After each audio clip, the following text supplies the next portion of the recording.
Assalamualaikum warahmatullahi wabarakatuh. Salam guru penggerak. Pada kesempatan ini, saya akan membahas tentang eksplorasi konsep, refleksi diri tentang pemikiran Ki Hajar Dewantara.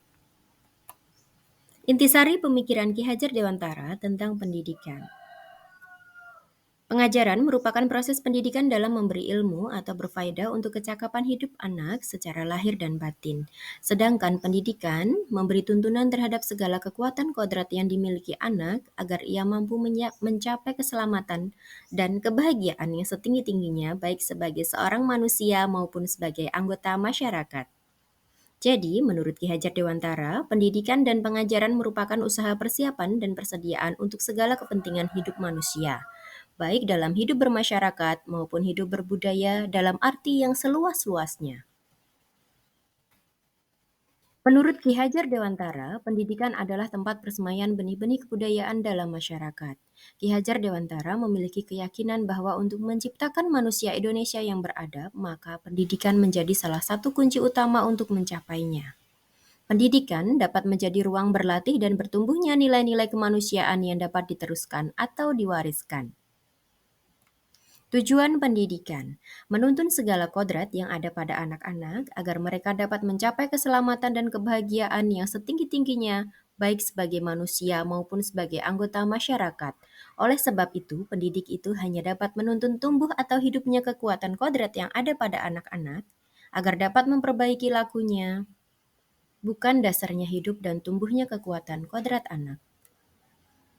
Dalam menuntun laku dan pertumbuhan kodrat anak, Ki Hajar Dewantara mengibaratkan peran pendidik seperti seorang petani atau tukang kebun. Anak-anak itu seperti biji tumbuhan yang disemai dan ditanam oleh Pak Tani atau Pak Tukang Kebun di lahan yang telah disediakan. Dalam proses menuntun, anak diberi kebebasan namun pendidik sebagai seorang pamong dapat memberi tuntunan dan arahan agar anak tidak kehilangan arah dan membahayakan dirinya. Seorang pamong dapat memberikan tuntunan agar anak dapat menemukan kemerdekaannya dalam belajar. Pembelajaran yang mencerminkan pemikiran Ki Hajar Dewantara diantaranya 1. Memerdekakan dan berpusat pada murid. 2. Mengikuti perkembangan zaman. 3. Tidak bertentangan dengan nilai-nilai kemanusiaan. 4. Pembangunan budi pekerti dan berfokus pada proses bukan hasil. Perubahan budi pekerti. Budi pekerti juga dapat diartikan sebagai perpaduan antara cipta, karsa, sehingga menciptakan karya. Pendidikan harus mampu mengubah budi pekerti ke arah yang lebih baik. Filosofi Ki Hajar Dewantara dapat terwujud jika guru bersifat among sesuai dengan semboyan Ki Hajar Dewantara, pembelajaran sesuai dengan kodrat alam dan kodrat zaman, kemerdekaan dalam memilih metode pembelajaran dan evaluasi. Penerapan di kelas mengikuti perkembangan zaman dengan berbagai permanfaatan iptek pada proses pembelajaran melalui platform yang menarik. Sistem Among dengan memberikan kebebasan kepada peserta didik menemukan sumber belajar seluas-luasnya untuk menemukan pengetahuan baru baik secara individu maupun secara berkelompok.